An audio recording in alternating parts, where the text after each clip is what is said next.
I'm Dr. Susan Alpert. I have a PhD in microbiology and an MD. I'm a pediatric infectious disease specialist, but I've spent my entire career as a regulator. I spent 13 years at the Food and Drug Administration. I regulated drugs, I regulated medical devices, and I regulated food. I've been doing clinical trials since the 1960s, and I've done all aspects of trials. So I'm hoping that what I'll convey to you will be meaningful and practical. Clinical trials can be a critical component of the pre-market submissions for many medical devices, but they're not always required for all devices, and they're not always required for each type of device. We're going to talk a bit about when they're needed, how they're developed, what kind of data you need to support the conduct of the trial so that it can in fact support your regulatory submission. We're going to talk about who oversees the conduct of clinical trials, because clinical trials are a very important issue for the individuals who are conducting the trial as well as for the subjects in the trial. I'm going to spend some time speaking about what does the regulator need to see in order to say, yes, you can conduct this trial, what kinds of data you need to develop prior to asking to conduct a clinical trial. And then we'll talk a bit about how clinical trials are conducted, how they're overseen, and how they're spoken about when they're complete.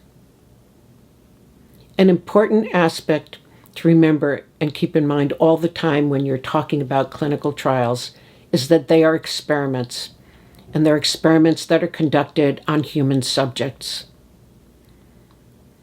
That has a great responsibility with it because the subjects of the trials are generally ill, compromised, and vulnerable. And so we need to keep in mind all the time that these are experiments that we're doing on patients. In addition, that means we have to design them well. We have to conduct them under great control and oversight.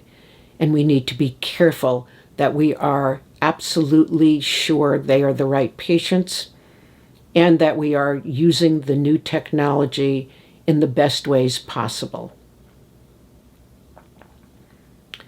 Clinical trials can be of multiple sizes. They can be very small, they can be very large. A key to all of this is that the subjects of these trials, and we call them subjects, not patients, are volunteers. They volunteer to give us access to their data.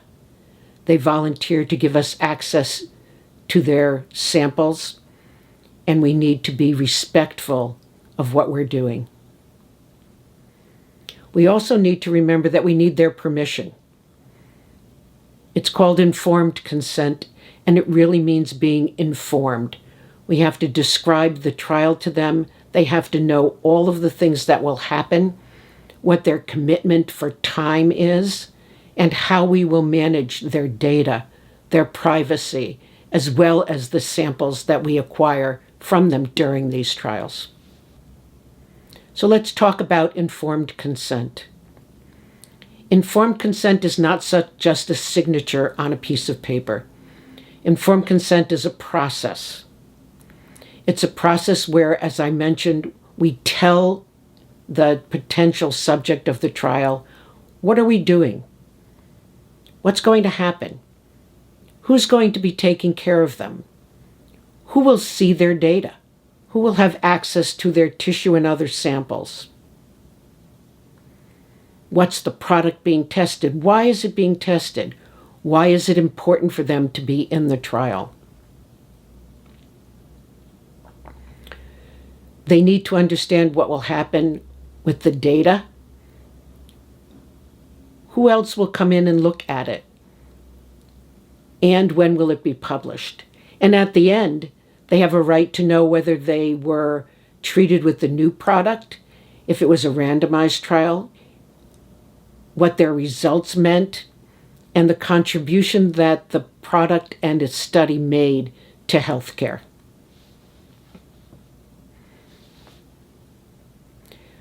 One of the most important aspects of informed consent is that in the end, the subject, the potential subject, can say no.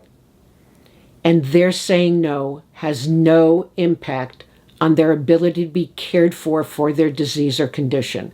They need to know that up front, and they can withdraw at any time, and they need to understand that as well. In order to conduct a clinical trial, we need other permissions, not just from the subject. Prior to even offering trials to subjects, the trials are evaluated at 1 or 2 levels by individuals who understand clinical trials, who can understand the risks and the benefits that will be evaluated in the trial, and give permission, local permission or broader permission, for the trial to be conducted. These controls were put in place because there was a period of time in the United States when experiments were done on individuals without their consent, and they were not quite ethical. And therefore, these oversight, these controls were put in place to assure that trials are ethical, that they're even in terms of who comes into the trial, and that the opportunities for every subject are accounted for. The 2 levels of oversight are local oversight within the community by what is called an institutional review board, an IRB. Many of them are institutional. They belong to the hospital or the clinic where the trial is being conducted. They can also be commercial. There are organizations that perform the functions of an institutional review board, but do it for places like doctors' offices that don't have IRBs of their own. And then there are also IRBs that work very locally for their own institution alone, and sometimes they're asked to be central IRBs to oversee a trial that's being conducted in multiple places. And in those situations, they work alongside the local IRB in order to assure patient protection, ethical treatment, and that the trials are being conducted efficiently as well as effectively. Another level of oversight is at the level of the Food and Drug Administration. Many trials are done with products that have not yet passed approval to be commercially used, commercially distributed, and used broadly. Devices that have not received an approval to be marketed have to be overseen in a different way in clinical trials, again for the protection of the patient. And so the FDA oversees certain trials, but they don't oversee all of the trials in medical devices. The condition under which it's determined whether FDA needs to see the trial, needs to evaluate the data prior to allowing subjects to be enrolled, is called significant risk. Significant risk is where the failure of the device can lead to injury to the patient, hospitalization, surgery, and sometimes even death. Products without those risks are called non-significant risk, NSR, and those trials are overseen at the level of the Institutional Review Board, and FDA does not need to see them, does not need to approve the trial before it's conducted. They will, however, see the data, but they don't have to approve the trial prior to its conduct.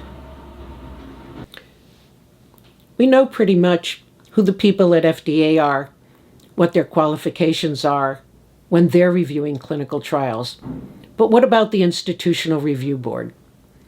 Institutional Review Board construct, the people who are on, the types of individuals who can sit and evaluate clinical trials prior to their being conducted is very well defined. It's defined in FDA regulation, and each institutional review board has to follow those regulations in order for their determinations to control the initiation of trials.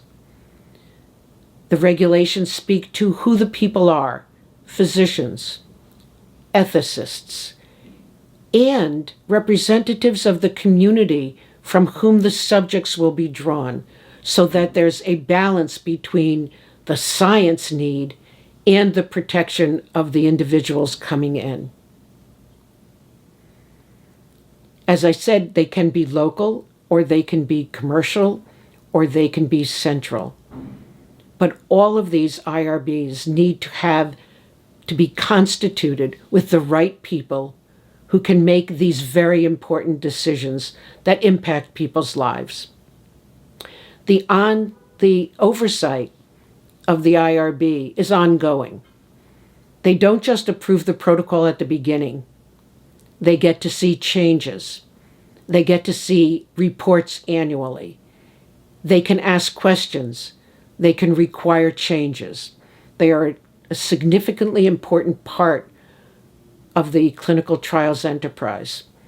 So when you design your trials, you need to recognize that they will be evaluated at multiple levels by multiple people with different backgrounds and different skill sets and with different eyes on your trial. So again, key issues for the conduct of clinical trials. 1, clinical trials are experiments conducted on individuals, on people. The risks of the product and the risks of the trial to these individuals are evaluated, and they're very important. We don't conduct trials in the United States without informed consent of the patients, of the subjects. There is waiver of informed consent for things that have no potential to impact, have no risk of revealing data about patients, but the major number of trials conducted in the United States are conducted under informed consent. And again, oversight of clinical trials is both local and at the level of the Food and Drug Administration when you are studying a product that has not yet been approved for marketing.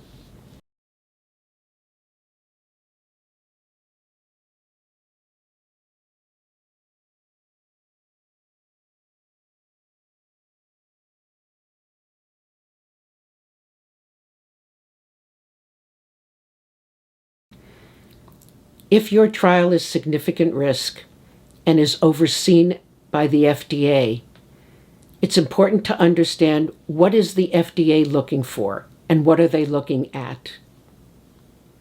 The tool that FDA uses is called an investigational device exemption. It means that the product, you can ship your product for the purpose of the clinical trial, even though it has not yet been allowed for marketing. It's exempt from marketing, so it's an investigational device exemption. And that is what FDA gives you when FDA gives you permission to ship the device for the purpose of the study.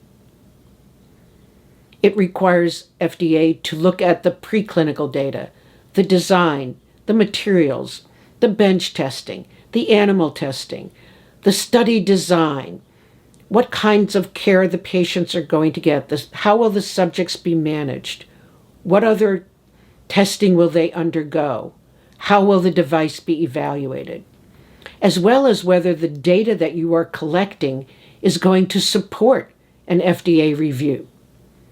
Is it sufficient? Are there questions that are missing? The FDA looks at all of that in order to give permission, in order to approve an IDE so you can start your clinical trial. IDEs, as I described, require a lot of review, a lot of information at the level of the FDA. But we all know that the time it takes to get those permissions is critical to the company, critical to initiating the trial. FDA gets 30 days to review an IDE. At the end, they give you permission to start. They can say you can start if you do these things to the trial, if you do this additional testing, if you ask these additional questions. The only time they can say you cannot conduct a trial is if the issues are safety of these subjects. Again, FDA can only say absolutely no to a trial for safety issues. But they can and will say you can start, but you need to add to your trial, but you need to address these concerns. But the trial can be done, but we're not sure it's going to support a marketing application. It needs additional work. All of that will be communicated to you by FDA in writing. This is a formal process because it's giving you permission to ship your product, for it to be used in patients. In this case, the patients are the subjects of your trial. The last thing FDA tells you, and I'm going to emphasize this once more, is you can start your trial. You can do that trial, but it may not support your marketing application. And they have been very good about sharing all of the detailed information that you will need to provide in that marketing application, so you can determine whether you're ready for this trial or whether you need to do additional trials. There's no one-size-fits-all, as we're going to discuss. A very important thing to know about IDE trials is that there are many different types of trials. The kinds of data you need to collect for different types of regulatory submissions and at different points in time in the development of your product lead to different trial designs, different numbers of patients, and different places that the trial will be conducted. FDA looks at all of those aspects in order to understand what your trial needs to look like. But how will you find out what they're looking for? One way to do that is to look at FDA's website.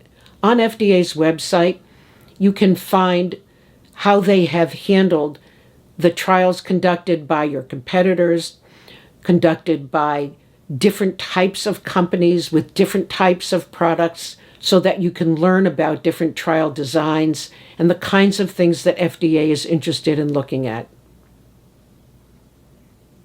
Another issue with FDA is, in order for you to use the results of your clinical trial to support a marketing application, your trial, when it begins, before it starts collecting subjects, has to be listed on a national database. In the United States, that's called clinicaltrials.gov.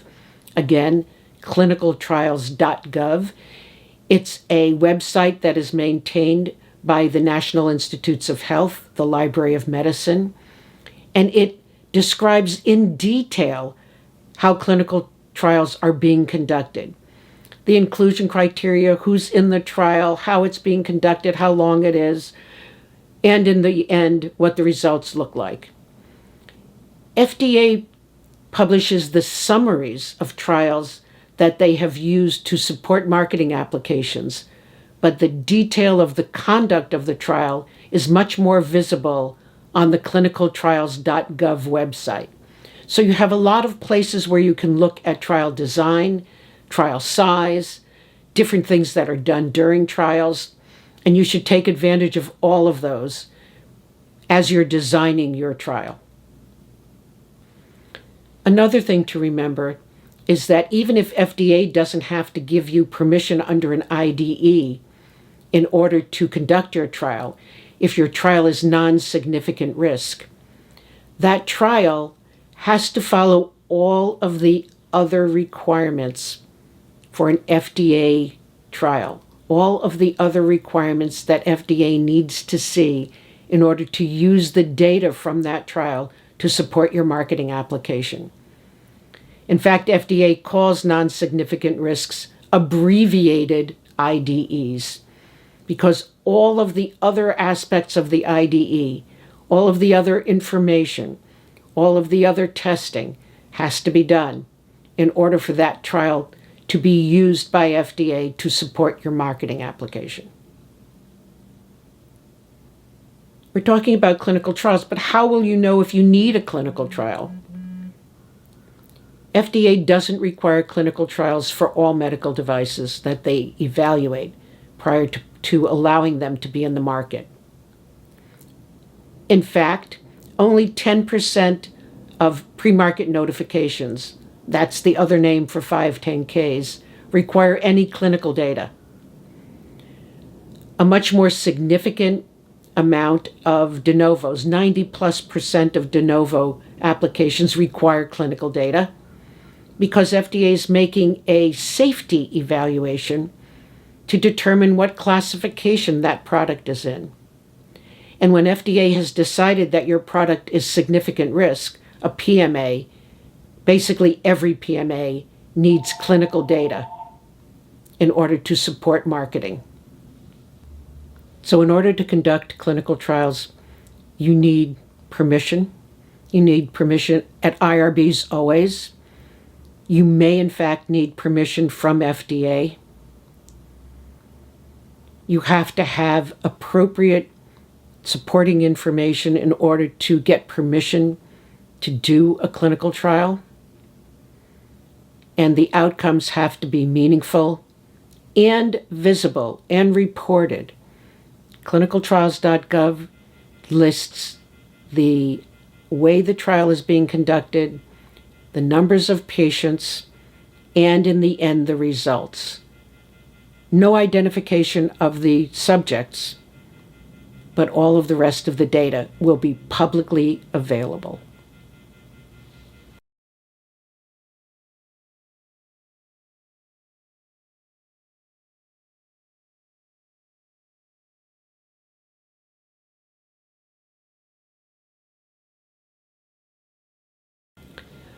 A third way in which clinical trials are not one size fits all has to do with what kind of trials are you doing? What kind of data do you need to collect? Because if you're collecting clinical data at any time with an unapproved device, it's a clinical trial, it's overseen in the ways that we've already talked about, and that data needs to be appropriately collected and archived. But exactly what your trial will look like is governed by where you are in the development of your product. If you're very early and this product has never been used in people before and nothing like it has been used, it's first in human. It's very small. It's an initial foray into the clinical world. If you have to learn about your device, if you don't know whether it's going to function absolutely perfectly yet, if you're not exactly sure how you're going to collect the data from subjects, you might want to do an early feasibility trial. That's its name. Feasibility. Is it right to do this trial? Is this the right way to conduct the trial? Again, small numbers in order to learn. If you want to know whether the design of your trial is correct, whether enrolling subjects and following them the way you plan is going to give you the data that you need to support your application, then you're doing a pilot study. Not large, but sufficiently large to determine whether or not the way in which the trial is designed, the way in which it's being conducted, will in fact develop the data that you need. the data that you're going to submit to FDA to actually support your application. They get to see all the data from each of these trials. But the data they're going to rely on, you're going to rely on, comes from what is called a pivotal trial. The pivotal trial is the one that's designed to be statistically evaluable if that's required for your product. That will provide all of the data on all of the subjects that were treated in the way that you are going to use the device when it's in the market, and get all of that data collected and organized and supported, and develop your labeling based on that data. And that's from a pivotal trial. So the stage of your product, the type of product, the risk of the product, and the regulatory practice that you're going to use, the regulatory pathway that you're going to use to put your product in the market, all of those things impact the design and the conduct of your clinical trial. So one size clinical trial does not fit all. It doesn't fit all situations, and it doesn't fit all products, and it doesn't fit a product at its different stages of development. It will be determined, the actual trial design and the actual number of trials will depend on product risk, the novelty of the product, the stage of the development of the product, as well as the subjects who are coming into the trial, the number of sites, and the kind of data you need for FDA in order to put your product in the market.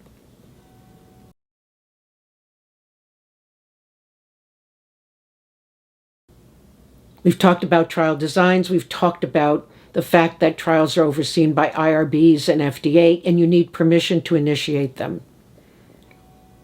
What is the regulator or the IRB looking at in order to decide that your trial can in fact go forward? Whatever its design, whether it's for a small number of patients or for a statistically evaluable population. Both the IRB and the regulator need to know a lot about your product. They need to know what you've done to develop the product. What are the materials? Did you test them? Are they safe? They need to know how you're going to design that trial. They need to know, what's the trial for? What do you want to say your device provides, whether that's diagnostic or therapeutic? But specifically, therapeutic for whom, with what disease, and how will that be evaluated? They need to know the study design. Are you randomizing? Is the study controlled? Are you doing 1 arm, 2 arms, 3 arms? How long will patients be in your trial? All of those things are critical to the understanding of the benefits and the risks of the trial, its ability to collect the data that's needed in order to support your marketing application, and whether you are at a stage that's appropriate for that trial design to assure that it is safe for the subjects coming into the trial. Not that it's going to do what you say it will do, that's important, but is it safe to test to determine whether that is going to happen for these patients? All of that gets done in that evaluation of your clinical trial. So what do the regulators and the IRBs need to know in order to say yes to the conduct of a trial? They need to know about the product. They need to know that it's been properly tested at the bench, and if required, tested in animals. It depends on the amount of information you have about your product or similar products in order for them to say yes. The second thing they need to know is, who is this going to be used in? What's the indication for patients? Are they very ill? Are they moderately ill? Are they mildly ill? Are they very old? Are they very young? If we know the indications for use and the population, we can make very good decisions about risk and benefit, because it's a risk-benefit decision. What's the risk the subjects will face, And what's the potential benefit, not just directly to them, but to the public for having this product be fully developed? And then there's study design. In order to determine whether it's appropriate to say yes to a clinical trial, you need to know, is it a randomized trial? Is it a controlled trial? How long will the trial be? What are the measures that are being taken? And how long will subjects be in the trial? So that an appropriate determination can be made for the individuals, for the subjects, in terms of their participation in the trial. Because as you recall, the IRB is really looking at this community, the community where the trial will be conducted, as well as the overall conduct of the trial and its safety.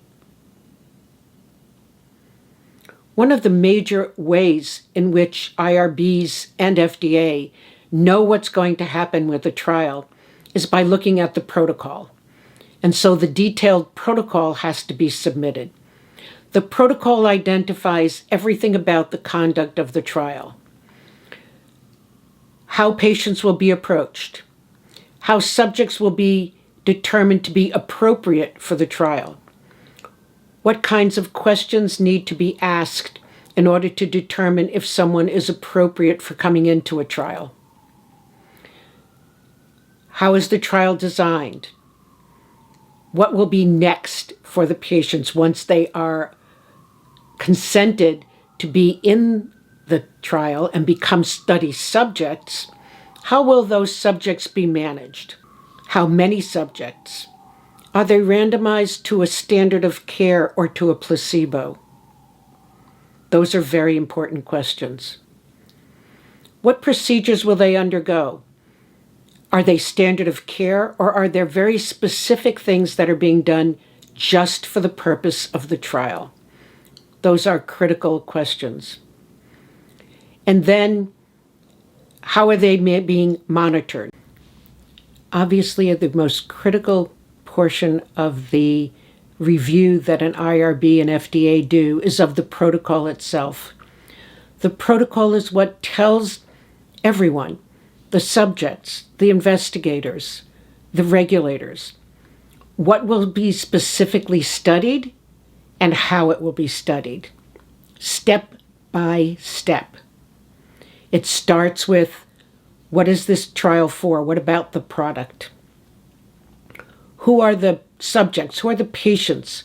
What's the disease being studied? What's the indication for use? How will they be studied? What are the procedures that will take place for each subject? Procedures that determine whether they are in the study and procedures that take place while they are in the study. Are patients randomized? Does everyone get the treatment, or are some people given standard of care or a placebo?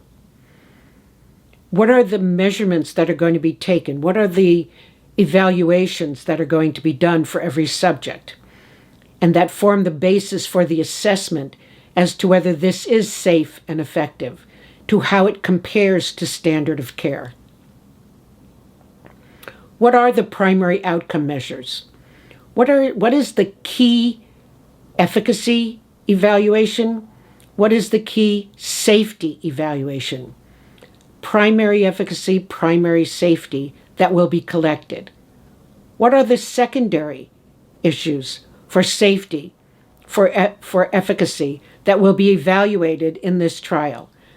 In other words, what kinds of measures will be done for every subject, and then form the basis for the comparison between this new technology, this new device, this new diagnostic, and what is available today, standard of care or a comparator, or, if it's appropriate, placebo. And that's no new treatment, no new intervention, no new measurements. Those are critical. And what's a passing grade? How does the new product need to compare? Does it need to be equivalent, better than, or better than what's currently done? All of those are the critical questions. How long will the subjects be studied? How long will they be followed? Is it all in person? Are there telecommunication visits? All of these are spelled out in the protocol. And the statistics. What statistical tools will be used? All of that is part of the protocol. In addition, protocols spell out who's going to monitor the sites, who's going to go and see if all of the investigators and all of the centers are conducting the protocol the way it's written. How frequently will that be done? And then how are these closed out? What happens to the product at the end? All of those are important measures for the protocol. Reporting is an important part of a clinical trial. The timing of reporting. It's not just at the end. Reporting is done at least annually. Analysis is done at least annually, sometimes semi-annually, sometimes based on the number of patients coming in at certain quartiles of patients or certain numbers of patients. Reporting is critically important. It has to be built into the statistical evaluation, and it's a critical measure of whether the trial is being appropriately done and whether it's accomplishing what it was set out to do. Who looks at reporting? Reporting is sometimes evaluated by a data safety monitoring board, a group of individuals whose job it is just to be sure that the subjects in the trial are safe and that it's safe to continue the trial. That's one of the key measures, one of the key judgments that's made along the way in a clinical trial. Reporting, of course, at the end is very important. Reporting to the oversight bodies, the IRB and FDA. Reporting to clinicaltrials.gov. Reporting to the institutions. And today, we also report to the subjects. Subjects are entitled to find out how the study worked, whether it was successful, and the part that they played. In addition, publications are frequently done based on studies. In fact, the assessment of who gets to publish and when those publications take place are a matter of negotiation at the beginning of a protocol. The goal is to have all the data published. Frequently, it is the investigators that write up the publication and take it to a journal so that it can be made public. As I've mentioned, I believe several times, the key outcome measures will be reported on clinicaltrials.gov. But a publication in a journal carries more of the detailed information, more of the way in which the trial was conducted, and more discussion of comparisons to not only the controls that were used in the trial, but to what's going on in the general treatment of patients with this same underlying disease. Many investigators come into clinical trials so that they can publish, and their ability to publish is negotiated before the trial begins. It's not based on the outcome. It's based on their participation. And all of that is related to impact. What is the impact of the trial on subjects? What's the impact of the trial's information on the care of the population having this disease? Another set of impact is on reimbursement. Does this data qualify this new technology, this new device, this new diagnostic for reimbursement? Does it qualify for reimbursement at the same level as currently available treatments or diagnostics? Or does it qualify for additional payment? either in the form of an add-on payment, which the government can provide, or payment at a higher level than currently available care. Those determinations are also based on the data coming out of these new clinical trials and part of the impact of doing the trial and of evaluating the trial. And for many companies, the outcome of the trial and the impact has to do with the future of the company. Does the company stay in business? Does it get acquired? Does it close? All of these are the impacts that can be the result of well-conducted, well-monitored, well-evaluated clinical trials. There are some key takeaways from this section of the discussion. One is that clinical trials are really important, as you know, that they need to be carefully designed, carefully executed, and well managed. That the subjects are the most important thing about clinical trials.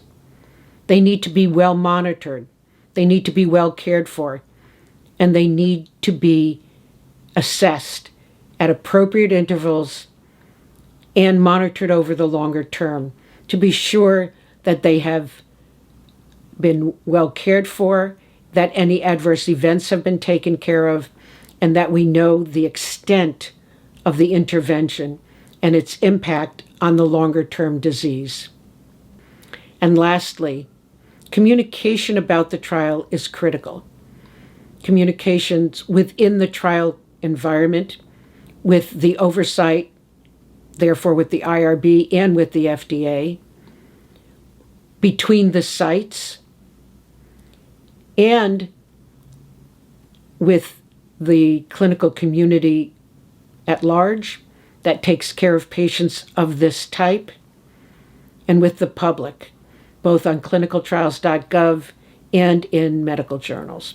All of these are the responsibilities, the outcomes, and the impact of clinical trials.